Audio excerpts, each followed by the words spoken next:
Hello guys, welcome to my new blog. आज चाहिँ हामी बोतल बेच्न जाँदैछौँ होइन। नयाँ खालको भिडियो लिएर आएको छु। आज चाहिँ हामी बोतल बेच्न जान्छौँ। अनि दाइहरूले त्यहाँ यति छ बोतल, अनि उहाँबाट यति ल्याउँदैछन्। अनि मेरो झोला झल्किने बोतल त्यो हामी जोस यहाँ केटाहरूले रक्सी खाएर फालेको बोतलहरू हामी टिपेर आज बोतल बेच्न जान्छौँ। अनि यतातिर पायो भने टिप्नुपर्छ है दाइ बोतल त। जोस रोमानियामा आइसकेपछि भोकाले मरिन्छ भन्ने पनि छैन, तर बोतल बेचेर भने अलिअलि गुजारा चाहिँ गर्न सकिन्छ होइन दाइ। कता हो बोतल? ल ल ल दाइले बोतल टिप्दै हुनुहुन्छ एउटा। 50 पैसा आइहाल्यो त्यहाँबाट।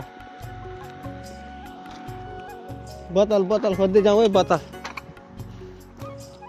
त्यो सब हामी चाहिँ यहाँबाट जान्छौँ उहाँ बोतल बेच्ने ठाउँमा।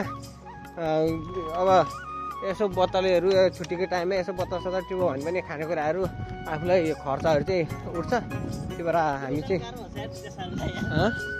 त्यही त भने ओ हेल्प गर्न आउनुपर्छ।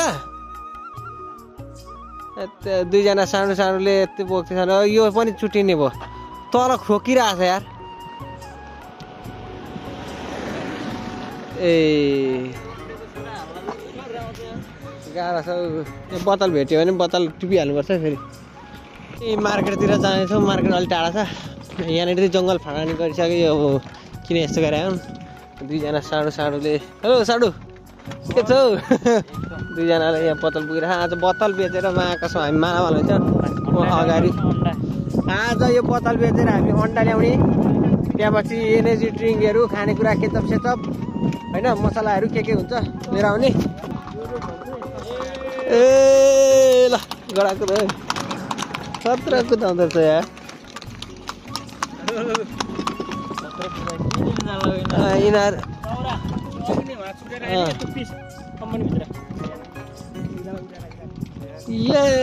पुलाने भन्छ यार।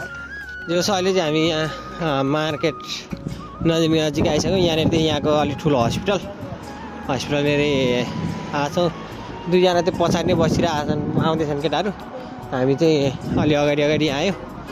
अनि त्यही हो गाइस। अब आज हामी बोतलहरू लिएर गएको छौँ। बोतल सतल आज यसो सेल हानिदिनु पऱ्यो होइन। यहाँनिर चाहिँ कस्तो सिस्टम छ भने बोतलहरू बेचेर पनि अलिअलि आफूलाई पकेट खर्चहरू पार्न सकिन्छ। त्यही हो गाइस। अब चाहिँ हामी ठ्याक्कै यो के भन्छ मस्जिदको साइडतिर आयो। हामी मार्केटमा आउँदैछौँ। हामीले यसरी यो बोतल बोक्नु रहर होइन, बाध्यता हो। किनकि यो पापी पेट पाल्नको लागि गुजारा गर्नै पर्यो बोतल बेचेर पनि। अनि बोतल बेचेर टक्क आज अलिअलि पैसा भयो भने चट्टसँगले होइन खानेकुराहरूमा यताउता आफ्नो पकेट खर्च चाहिँ हुन्छ। अनि अब के भन्ने, यस्तो यदि तपाईँहरू पनि रोमानिया आउँदै हुनुहुन्छ, आउन चाहनुहुन्छ भने आउनुहोस्। अरूले चाहिँ भन्छन् नआउनु, यहाँ खासै राम्रो छैन किन भनिरहेको छन्। त्यो होइन, नआउनु भन्ने त तिनीहरू पनि आउँदैन होला नि। राम्रो छ र त आउनु भनेको त राम्रै छ। अरू देशभन्दा साउदी कतारतिर भन्दा अलिक देश राम्रै छ। सेलेरी चाहिँ त्यही हो। अहिले सेलेरी चाहिँ म अहिले 3 लाख कमाउँछु भनेर तिर्न आउँदा हुन्छ यहाँनिर भनेर सेलेरी अहिले 2025बाट चाहिँ कति 4050 बेसी गरिदिएको छ होइन। 4050 सहितको चाहिँ हाम्रो एग्रिमेन्ट हुन्छ। अनि 22 दिनको त्यही हो 3300 जति आउँछ हामीलाई। 22 दिनको 3300 रुपियाँ आउँछ। अनि ओभरटाइमहरू तल भने त्यही हो 4000सम्म थाप्छ कसैले, कसैले त्यही पनि थाप्दैन। 2000-2100सम्म हुन्छ। त्यही हो। तपाईँहरू आउन चाहनुहुन्छ भने अलि बुझेको मेन पावर, अलि राम्रो मेन पावर दर्ता भएको छ कि छैन होइन। अनि कन्सल्टेन्सीमा राम्रोसँग बुझेर सेन्जन भन्छ, सेन्जन भनेर होइन। अब तपाईँहरूको आफन्त चिनेर जानेको मान्छेहरू अरू युरोप कन्ट्रीहरूतिर हुनुहुन्छ भने तपाईँहरूलाई सजिलो छ। जस्तो उहाँले प्रोसेस चालिदिनुहुन्छ भने होइन। नत्र सेन्जन भनेको केही त्यो छैन कि, प्रफिटै छैन यसमा हामीलाई। किनकि अब जसरी पनि अर्को कन्ट्री त घुम्न जान पाइयो, जान त होइन। हामी त घुम्नको लागि त आएको होइन नि त। हामी पैसा कमाउन आएको, पैसा कमाउने हो, चिलमा बस्ने हो। बोतल बेचेर भयो भने खाना जसलाई चाहिँ अलिअलि भइहाल्छ। अनि त्यही हो, अब तपाईँहरू आउँदै हुनुहुन्छ भने अब अहिले चाहिँ कति मान्छेहरूले चाहिँ के गरिरहेछन् भने फेक ओभर पोइन्ट निकालेर मान्छेहरूलाई ल ओभर पोइन्ट आयो भनेर कति लुट्ने पनि गरिरहेछन्। त्यसमा चाहिँ सचेत हुनु, फेक ओभर पर्मिट हो कि होइन, अनि यो मेन पावर दर्ता छ कि छैन भनेर सबै एकचोटि बुझेर आउँदा चाहिँ राम्रो हो। 10 लाख 12 लाख तर त्यति तिर्दाखेरि त केही त्यो भएन होइन। तर म्याक्सिमम 7 देखि 8 सम्म ठिक हो तिर्दा। त्यति 10 लाख 15 लाख भनेर मान्छेहरू अब कति त होइन विदेश जाँदाखेरि नेपालमा खासै रोजगार छैन। अब नेपालको त्यही हो, अनि मान्छेहरू चाहिँ अब रोजगारको लागि रोमानियाहरू युरोप कन्ट्रिजहरू भन्ने हुन्छ। अनि त्यही भएर 10-15 लाख रुपियाँ तिरेर आउँछन्। त्यो चाहिँ त्यत्रो 10-15 लाख चाहिँ चाहिँदैन। यो 7 लाख जतिमा चाहिँ अहिले मान्छेहरूले अलिक सेन्जेन भयो 7.5 त्यस्तै भन्न थालेको छ। 7.5मा चाहिँ मान्छेहरू आइरहेछन्, त्यही तिरेर आउनुहोस्। नराम्रो छैन, राम्रै छ। जो सब यहाँनिर अहिले 2025बाट बेसिक बढाइदिएको छ। जेस हुन्छ, अब नर्मली पनि काम गरेपछि यताउता 80-90 हजार रुपियाँ महिनाको हुन्छ होइन। त्यही हो, 6 देखि 7 महिना लाग्छ। अनि उहाँ एमबिसी डेटमा डेट दिइसकेपछि चाहिँ एमबिसीमा चाहिँ जस नडराइकन इन्टरभ्यू दिनु हो भने तपाईँहरूले पास हुनुहुन्छ। त्यस्तो खासै गाह्रो छैन क्या, मान्छे फिल्डमा जाने इन्टरभ्यू दिने आउने त्यस्तो उयो गाह्रै छैन। जस अलि बुझेको मेन पावर हामी पनि अब त्यस्तै हो होइन। अलि म पनि 2-3 ठाउँ फसेर बल्ल बल्ल चाहिँ यहाँ आइपुगेको हो। एकदम बुझेर मेन पावर दर्ता छ छैन त्यो सबै बुझेर आउँदा राम्रो हुन्छ। त्यही हो होइन।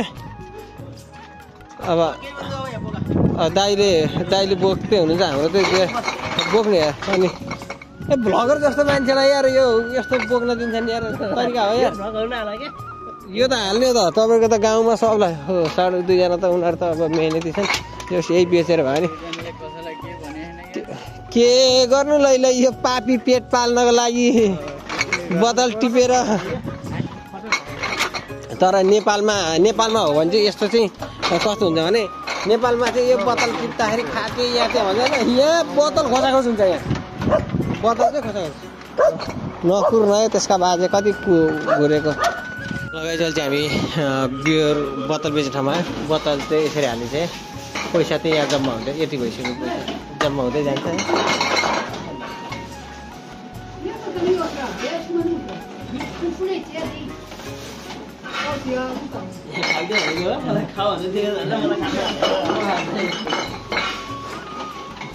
पैसा हाम्रो यस्तो छ 6 रुपियाँ भइसक्यो। ल 6 रुपियाँ 50 7 रुपियाँ भयो, बढी जान्छ यहाँ।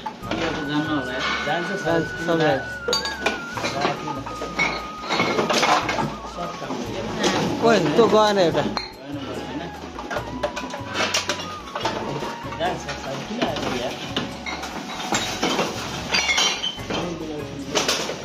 लास्टमा देखाउने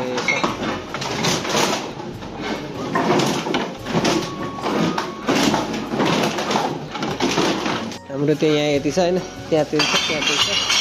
अनि यहाँनिर बेच्छौँ भएन, त्यो भएन, स्क्यान छैन गएर त्यस्तो। ए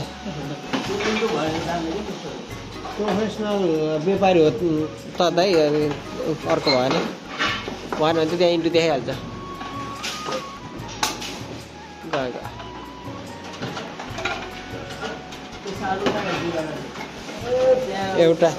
एउटाको यति सक्यो, एउटामा यति सक्यो। अब अर्कोमा बेच्दै हुनुहुन्छ भएन, त्यहाँ उयो यहाँ यति छ है, 3टा 1 रुपियाँ फुल भएर यतिले गरेको यताले कति आउँछ र तपाईँले गाई चाहिँ हाम्रो यति भयो होइन। यहाँनिर 46 छ, यता 9 रुपियाँ, यता 22, यता 1 रुपियाँ, जम्मा 3टा मेसिनबाट गरेको पैसा आयो यति भनेपछि। ल हाम्रो त्यही पैसा जोस् यति आयो यहाँनिर। अनि दाइहरू आयो यार 50 रुपियाँ 50 के भन्छ ल दाइहरू चाहिँ अब हाम्रो साउहरू हो 3टामा गरेको क्या हाम्रो साउहरू यार साउ दाइहरू आयो त्यति नै आयो यार पैसा हालेर कहाँ भने पैसा हालेर आउँछ कि भनेर केटाहरू हेरेर बसिहाल्यो के 75 रुपियाँ पैसा बोतल बेचेर आयो अब हामी सपिङ गर्न जान्छौँ यहाँनिर भित्र अब कता जाने सपिङ गरी होइन यति चाहिँ सपिङ त्यहाँ यहाँ त्यति बेचेर झोला फुल भयो मैले पनि यहाँ झोला बोकिरहेको छु मेरो चाहिँ यहाँनिर झोलाभित्र छ अनि यो यहाँनिर अन्डा अनि ओट्सहरू बोकेँ अनि पानी सानी कफी सफी यहाँनिर बोक्यो अनि रुममा खानाको लागि प्याजहरू ब्रेड केचपहरू यस्तो यस्तो बोक्यो यस बोतल बेचेको पैसाले आज हाम्रो आयो त दाइ यो सबै बोतल बेचेको पैसाले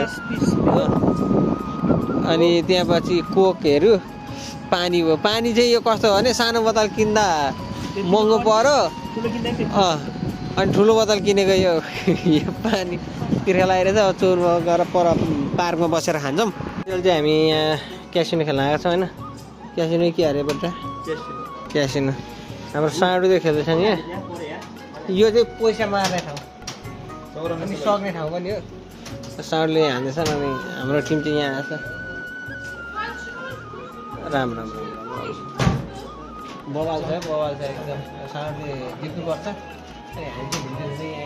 बड्डा पनि बड्डा फेरि कता हेरे यहाँ लगाइछ अहिले चाहिँ हामी पार्कमा आइसक्यो होइन पार्कमा चाहिँ हाम्रो यस्तो आज बोतल बेचेको पैसाले यो बोतल बेचेको पैसाले बोतलहरू अनि यस्तो यस्तो सामानहरू किनेर ल्याएको छौँ अनि दाइ दुकानहरू हुन्छ अनि त्यही हो अब रोमानियाको पैसा किनेर होइन अब त्यो हप्ता दिन जति बिक्री गर्यो त्यहाँ पछि एक दिन छुट्टी हुन्छ छुट्टी दिन यसो बाइकतिर रमाइलो गरेर बोतल सत्तर हुन्छ अलिअलि पैसा हुन्छ त्यहाँ त्यो पैसाले चाहिँ यसो रमाइलो गरिन्छ फेरि तपाईँहरू पनि रोमानिया आउँदै हुनुहुन्छ र आउन चाहनुहुन्छ भने चाहिँ एकदम बुझेर राम्रो कन्सिस्टेन्सी बुझेर आउनु होला यहाँनिर चाहिँ अब अलिकति नयाँ 2025बाट चेन्जिङ भएको छ नयाँ नयाँ रुल्स लागु भएको छ अहिले चाहिँ नयाँ मान्छेहरू अहिले जति पनि आउने मान्छेहरूलाई चाहिँ 4050 बेसी गरिदिएको छ होइन त्यही हो अब अरू त के भन्नु आजको भ्लग यस्तै रह्यो खासै बोल्न आएन मलाई अलिकति नराम्रो भयो मैले बेलुका अलिक ढिलो सुतिरहेको थिएँ कि त्यो भएर नहोस् हेर्नु अब के हुन्छ अब हामी चाहिँ यहाँनिर हल्का रमाइलो गर्छौँ यहाँनिर